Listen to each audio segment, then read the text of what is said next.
আলাইকুম বন্ধুরা, চলে এসেছি প্রতিদিনের মতো নতুন একটা রেসিপি নিয়ে। আপনারা দেখছেন গ্রামের মেয়ে রানু ইউটিউব চ্যানেল। আমার এই ছোট্ট চ্যানেলে তোমাদের অনেক স্বাগত জানিয়ে আজকে রেসিপি শুরু করছি বন্ধুরা এখন গরমের শুরুতেই এঁচোড়, আর এই এঁচোড় কত রকমের ভাবে রান্না হয় বন্ধুরা। আজকে এঁচোড় একদম খাসির মাংসর মতো করে রান্না করব।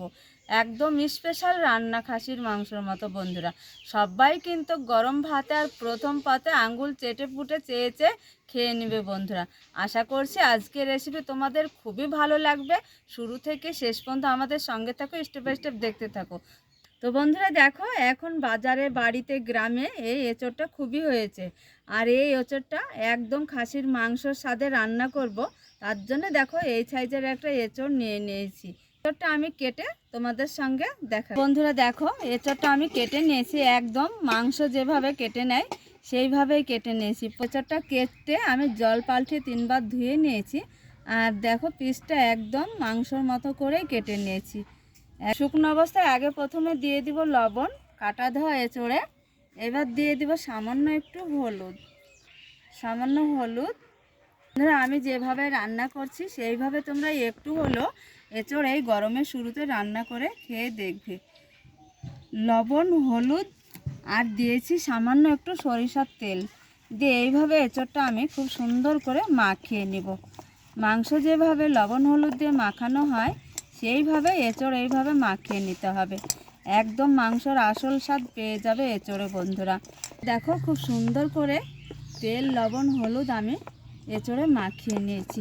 এই যে দেখো, দেখে নিশ্চয়ই বুঝতে পারছো মাংস যেমন ম্যারিনেট করে সেইভাবে লবণ হলুদ দিয়ে মাখি বন্ধুরা। এঁচোড়ে আলু দিলে আরও সুন্দর লাগে। মাংসতে যেমন আমরা আলু ব্যবহার করি সেইভাবে এঁচোড়টাকে রান্না করতে হবে। আলুতেও দিয়ে দিব সামান্য লবণ। বন্ধুরা আশা করছি আজকের রেসিপি তোমাদের খুব ভালো লাগবে। চ্যানেলটা সাবস্ক্রাইব করে একটা কমেন্ট করতে যেন তোমরা ভুলো না। দিয়ে দিব এইখানেও সরিষার তেল, সামান্য তেল দিয়ে আলুও মেখে নিব এঁচোড়ের মতো করে। বন্ধুরা আলুটাও খুব সুন্দর করে তেল, হলুদ, লবণ দিয়ে মাখিয়ে নিয়েছি। আর আমি যেভাবে এঁচোড়ে লবণ, হলুদ, তেল মাখিয়ে নিয়েছি এইভাবে বিশেষ করে তোমরা রান্না করবে, করে খেয়ে দেখবে যে স্বাদটা একদম খাসির মাংসের মতো। তো চলে যাব একদম সরাসরি রান্নার কাছে। তো বন্ধুরা দেখো, উনুনে কড়াটা বসিয়ে দিয়েছি আগেই আমি। আর এই যে তেল হলুদ মাখানো এঁচোড়টা দিয়ে দেবো কড়াতে। দেখো লবণ হলুদ মাখানোর পর কালারটা দেখো এঁচোড়ে খুব সুন্দর হয়েছে। আলুটাও দিয়ে দিব একই সঙ্গে, জল দিয়ে দিব, দিয়ে আমি ঢাকা দিয়ে একটু সামান্য ভাপিয়ে নিব, যাতে একটু সামান্য একটু ভাপাবো, শক্ত শক্ত থাকবে সেই অবস্থায় নামিয়ে দেব। কাঁঠালকে আমি হালকা একটু ভাপিয়ে তুলে নিয়েছি। ওই কড়াই দিয়ে দিয়েছি তেল। তেলটা খুব ভালো করে গরম করে নিয়েছি। ভাপানো কাঁঠালটা এঁচোড়টা আমি একটু ভেজে নিব। বেশি একটু একেবারে আমি তেলটা যতটা লাগবে সেই অনুযায়ী তেল দিয়ে দিয়েছি। একদম মাংসতে যতটা তেল লাগে সেইভাবে তেলটা দিয়ে দিয়েছি একসঙ্গে। এই তেলেই রান্না কমপ্লিট হয়ে যাবে বন্ধুরা। তো এটা ভেজে নিতে হবে এইভাবে। ভাপানো হয়েছে তেলের সঙ্গে ভেজে নিয়ে রান্না করলে একদম খাসির মাংসের স্বাদ পাওয়া যাবে বন্ধুরা। ভাপানো এঁচোড়টা তেলের সঙ্গে খুব ভালো করে ভেজে নিয়েছি। ভাজা দেখে আশা করি নিশ্চয়ই তোমরা বুঝতে পারছো। একদম মাংস যেমন ভেজে নেয় সেইভাবেই ভেজে নিয়েছি। এইবার ভাজা হয়েছে, এবার তেল থেকে তুলে নিব। এসে আলুটাও ভেজে নেব, মতো আলুটাও ভেজে নেব। ভেজে নিয়েছি খুব ভালো করে, তেল থেকে তুলে নেব আলুটাও। 1 চামচ গোটা জিরে।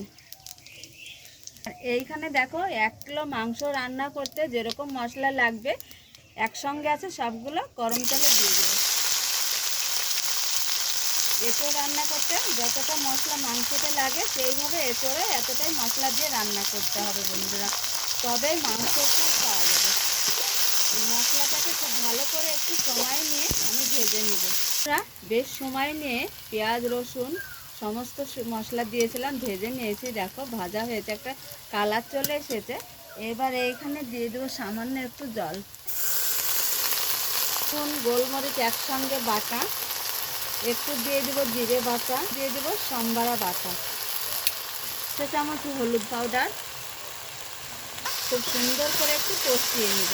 যত ভালো করে মশলা কষানো হয় বন্ধুরা, তত কিন্তু এই এঁচোড়ের স্বাদটা পাওয়া যায় ভালো। তো এই মশলাটা খুব ভালো করে কষিয়ে নেব। মশলায় দিয়ে দেবো স্বাদ অনুযায়ী লবণ। আশা করছি মশলা কষানো দেখে নিশ্চয়ই তোমরা বুঝতে পারছো। দেখো কত সুন্দরভাবে কষিয়ে নিয়েছি, তেল ছেড়ে দিয়েছে আর দারুণ একটা সুগন্ধ মশলা দিয়ে। এইবার দিয়ে দিব ভেজে রাখা আলু আর এঁচোড়। খুব সুন্দর করে কষিয়ে নেব। দেখো একদম কষানো খাসির মাংসর মতো করে এঁচোড় রান্না করেছি। আর এই যে দেখো এঁচোড়টাও দেখো একদম গোটা গোটা হয়েই আছে, প্রত্যেকটা এঁচোড় আলু গোটা হয়েই আছে। আর দেখো একদম কষা মাংসতে হার মানবে বন্ধুরা এই এঁচোড়ে। এত সুন্দর একটা সুগন্ধ আর দারুণ স্বাদ হয়েছে, একদম পারফেক্ট রান্না হয়েছে দেখো। আর কষা মাংসর মতোই হয়েছে। আর ঝাল, লবণ, তেল, মশলা সবটাই মাংসতে যেভাবে 1 কিলো মাংসতে লাগে সেই পরিমাণ মতো সব কিছু সমস্ত দিতে হবে এঁচোড়ে, তবেই পাবে খাসির মাংসের স্বাদ বন্ধুরা। তো দেখো খুব সুন্দর করে কষিয়ে কষিয়ে আমি রান্না করে নিয়েছি। এই যে দেখো, দেখে নিশ্চয়ই আশা করি বুঝতে পারছো রেসিপির কালারটা দেখো কতটা সুন্দর, দেখতেও সুন্দর, খেতেও দারুণ স্বাদ হয়েছে বন্ধুরা। তার একটু আমি এইভাবে কষিয়ে নেব। তো বন্ধুরা দেখো একদম কষা মাংস মতো করে রান্না করেছে। এই যে দেখো, দেখো এইবার রান্নাটা আমার কমপ্লিট হয়েছে। একটা প্লেটে আমি উঠিয়ে নিই বন্ধুরা। দেখো প্লেটে তুলে নিচ্ছি, একদম কষা মাংস মতো করে রান্না করেছি। তোমাদের পছন্দ অনুযায়ী তোমরা এঁচোড় একটু রস রস রাখলেও রাখতে পারো। আমি একদম কষা কষা করে রান্না করেছি বন্ধুরা। দেখো এঁচোড়টা কতটা লোভনীয় করে রান্না করেছি, আর খেতে কিন্তু দারুণ স্বাদ। কালারটা দেখো, কেউ বলবে না যে এটা এঁচোড় রান্না, একদম মাংস কষা তাই বলবে বন্ধুরা। তো আর এই গরমের শুরুতেই এই ছোট এঁচোড় যদি এইভাবে রান্না করা যায়, তাহলে একদম খাসির মাংসর স্বাদটা পাওয়া যাবে বন্ধুরা। খাসির মাংস থুয়েও এটাই আগে খেয়ে নেবে এঁচোড়টা বন্ধুরা। দেখো কালারটা দেখো আর কতটা সুন্দর, আর পিস পিস হয়েই আছে। এই যে দেখো এঁচোড়টা মাংসর মতো লোভনীয় করে রান্না করেছি বন্ধুরা। তো বন্ধুরা আজকে আমি অনুষ্ঠান বাড়ির মতন করে এঁচোড় রান্না করেছি। আর গরমের শুরুতেই এই এঁচোড়টা বন্ধুরা খেতে খুব ভালো লাগে, একদম খাসির মাংস ফেল হয়ে যাবে এইভাবে এঁচোড় রান্না। আজকের এই ভিডিওটা যদি বন্ধুরা তোমাদের ভালো লাগে, তাহলে চ্যানেলটা সাবস্ক্রাইব, একটা লাইক, কমেন্ট করতে যেন ভুলো না। রেসিপি এইখানেই শেষ করছি। আশা করছি তোমাদের খুব ভালো লাগবে। তোমরা যেখানেই থাকো ভালো থাকো, সুস্থ।